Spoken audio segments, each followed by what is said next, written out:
देखिए इसमें कुछ माइनर ऐसा एक एक दो दो केसेस ऐसे आ रहे हैं जो कि नए क्षेत्रों में भी आ रहे हैं और हम लोग सैम्पलिंग की रफ्तार भी हमने काफ़ी बढ़ाई है। हम लोग एवरेज कोशिश कर रहे हैं कि 1000 सैंपल्स पर डे हम लोग लें उसमें, और उसका पर्पज़ भी यही है कि हमारे अगर ऐसे कुछ इन्फेक्शन जो कहीं छिपे हुए हैं कहीं हैं उनको हम निकालें। इसमें कुछ नए क्षेत्र निश्चित रूप से जुड़े हैं, लेकिन ये भी बात सही है कि 200 से अधिक क्षेत्र ऐसे भी रहे हैं जिनमें पिछले 1 मई से कोई केस नहीं आए हैं, जिनमें जो पुराने क्षेत्रों में थे केस। तो ये भी एक प्रक्रिया है जिसमें पुराने क्षेत्र कुछ कम हुए हैं, कुछ नए क्षेत्र जुड़े हैं। उनमें भी हम लोग सर्वेलेंस की गतिविधियाँ और सैम्पलिंग और इसको और व्यापक करेंगे ताकि उन क्षेत्रों में संक्रमण को तुरंत हम लोग कंट्रोल में ले सकें। ऐसे आगे जो का समय आने वाला है वो देखिए बता। मैं ये कहना चाहूँगा कि कोविड के साथ भी हमको अभी जीवन जीना पड़ेगा, क्योंकि अभी वैक्सीन या दवाइयाँ इसकी कोई अभी तुरंत निकट भविष्य में दिखाई नहीं पड़ती है। तो कोविड के साथ अब हम लॉकडाउन भी ओपन कर रहे हैं, धीरे धीरे आर्थिक गतिविधियाँ भी हमको प्रारंभ हम कर रहे हैं तेज़ी से। इसमें हमको 2-3 चीज़ें अगर हम ध्यान रख लेंगे कि एक तो सावधानी जो है कि हम मास्क का उपयोग करें, फिजिकल डिस्टेंसिंग जो 2 गज की दूरी है उसको मेंटेन करें, और साथ ही साथ अपनी प्रतिरोधक क्षमता पर अगर हम लोग ध्यान दें। जो हम लोग का एक्सपीरियंस आ रहा है, जो डेथ्स हुई हैं कोविड से, वो वहीं हुई है जहाँ इम्यूनिटी कमज़ोर थी, कोमॉर्बिडिटी थी और इम्यूनिटी कमज़ोर थी। तो अगर हम प्रतिरोधक क्षमता अपनी इम्यूनिटी को बढ़ा लेंगे, और उसके लिए प्राणायाम एक बहुत अच्छा सहायक है। हमारे यहाँ के जितने हर्ब्स हैं, चाहे वो हल्दी हो, चाहे हमारे काली मिर्च हो, लौंग है, अदरक है, ये सभी का उपयोग है, विटामिन सी और जिंक का उपयोग है। तो प्रतिरोधक क्षमता बढ़ाने पे सभी को ध्यान देना चाहिए और अपनी सावधानी रखना। ये 2 सूत्र पे अगर हम चलेंगे तो मैं समझता हूँ कोविड के साथ भी हम जीवन को एक अच्छे रूप से उसको निकाल सकते हैं। और इंदौर को किस तरह से आप अब अभी के जो हालात हैं, क्या लगता है आपका व्यू, क्या आने वाले समय के हालात क्या देखिए होंगे? ये बात सही है कि हमारे पॉजिटिव केसेस 3000 के ऊपर जा चुके हैं, लगभग 3500 के आसपास पहुंच रहे हैं। और लेकिन 2-3 बातें जो बहुत अच्छी हैं, एक तो हमारा डेथ रेट अब काफ़ी कम की स्थिति में है, 3.7 पे हमारा आ गया। एक समय ये 10 के ऊपर था। इसके अलावा रिकवरी रेट की हम लोग बात करें तो one of the highest recovery rate है। हम लोग अगर बड़े हॉट स्पॉट्स की हम बात करें, हम लोग 50% पे को क्रॉस कर चुके हैं रिकवरी रेट कल तक। तो ये बहुत अच्छी बात है। दूसरा, जो नए पेशेंट्स आ रहे हैं, जो नए पॉजिटिव आ रहे हैं, वो या तो माइल्ड हैं या एसिम्प्टोमेटिक हैं, तो उनकी हैंडलिंग भी, ट्रीटमेंट भी बड़ा आसान हो रहा है। तो कुल मिलाकर ये लग रहा है कि कुछ अच्छे संकेत हैं। जो हमारे कोविड सस्पेक्ट हॉस्पिटल्स हैं, जिनको हम येलो हॉस्पिटल्स कहते हैं, उनमें पेशेंट्स की संख्या में कमी आई है। तो ये कुछ अच्छे एस्पेक्ट्स हैं जिससे हमको लगता है कि सही दिशा में हम लोग जा रहे हैं।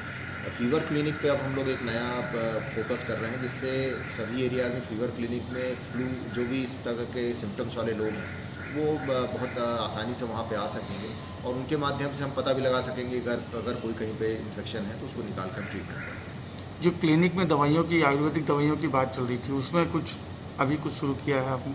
देखिए आयुर्वेदिक में जो आयुष हमारा विभाग है, जिसमें गवर्नमेंट डिपार्टमेंट है, उसकी जो काढ़ा है, वो त्रिकुट काढ़ा हम लोग जरूर दे रहे हैं सभी जगहों पे, और उसको हमने जनरल इम्यूनिटी के लिए सभी लोगों को दिया है, और लाखों पैकेट उसके हमने वितरित किए हैं। तो उसको हम लोग उपयोग कर रहे हैं बराबर। तो सर ये पतंजलि का है या ये जी नहीं, ये एक आयुष विभाग का है। पतंजलि का उन्होंने अप्लाई किया था, वो एप्लीकेशन अभी गवर्नमेंट को भेजी गई है परमिशन के लिए, और उसमें कुछ उनकी गोलियां भी हैं और कुछ काढ़ा जैसी चीज़ें भी हैं। लेकिन हम लोग जो कर रहे हैं वो केवल आयुर्वेद विभाग का शासकीय व्यवस्था है, शासकीय दवाइयाँ हैं बेसिकली। सर बताइए, जो कोरोना महामारी है, अब एक और फेज आने वाला है, इंदौर को बचाने के लिए क्या तैयारी की जा रही है, किस तरह से इंतजाम? देखिए कुछ स्टेटिस्टिकल प्रोजेक्शन है जो कि जिनके हिसाब से एक पीक आने की संभावना जून एंड या जुलाई फर्स्ट वीक में है। उसके हिसाब से स्टेट गवर्नमेंट से भी हमको एक प्रोजेक्शंस मिले थे।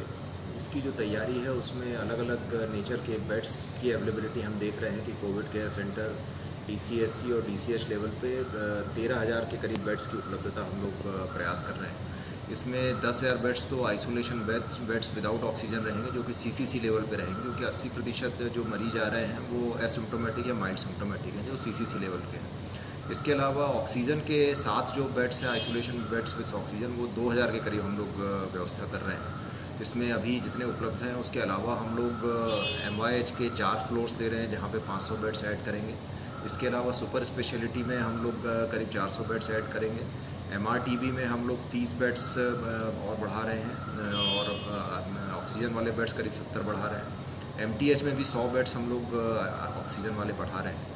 इसी के साथ साथ आईसीयू के बेड्स की भी संख्या हम लोग बढ़ा रहे हैं। लगभग 600 के लिए हम लोग अभी प्लानिंग कर रहे हैं, और इसमें सुपर स्पेशलिटी जिसका काम अभी लास्ट स्टेज पे है, वो हमको काफ़ी हेल्प करेगा। वहाँ पे टोटल हम लोग 500 बेड्स करेंगे, जिसमें आईसीयू बेड्स हमारे 110 करीब रहेंगे। इसके अलावा MYH में जो 4 फ्लोर्स ले रहे हैं, उसमें भी लगभग 100 आईसीयू बेड्स को हम लोग व्यवस्था कर रहे हैं।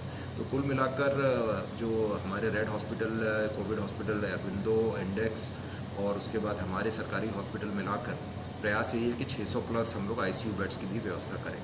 तो ये हमारी तैयारी है कि अगर ऐसा पीक आता है जिसका एक स्टेटिस्टिकल प्रोजेक्शन है, तो उसको हम लोग उसमें हेल्थ इंफ्रास्ट्रक्चर उसको कोप कर सकें। लॉकडाउन को लेके सर जो अब क्या क्या रियायतें मिलेगी देखिए, लोगों को? लॉकडाउन 5 के निर्देश हम लोग को लगता है बहुत जल्दी 1-2 दिन के अंदर 31 तक हमारे पास आ जाएंगे। और जो पिछली बार भी केंद्र सरकार के जो गाइडलाइंस आई थी MHA की, उसी को स्टेट गवर्नमेंट ने अडॉप्ट करते हुए रेड जोन्स और उनको डिफाइन करते हुए उसको भेजा था। उन्हीं गाइडलाइंस को जो हमको लॉकडाउन 5 के प्राप्त होंगे सेंट्रल और स्टेट गवर्नमेंट से, उसके मार्गदर्शन लेते हुए हम लोग उसके अनुरूप जो जो प्रतिबंधित गतिविधियाँ रहेंगी, उनके अलावा जो अलाउड गतिविधियाँ उनको अलाउ करेंगे। और निश्चित रूप से कंटेनमेंट एरिया को हमको अभी भी इफेक्टिवली कंटेन करना पड़ेगा, उनमें वो गतिविधियाँ अलाउड नहीं होंगी। लेकिन उसके अलावा जो कंटेनमेंट एरिया के बाहर क्षेत्र हैं, उनमें जो अलाउड गतिविधियाँ रहेंगी लॉकडाउन 5 की गाइडलाइंस को, उसके अनुरूप हम लोग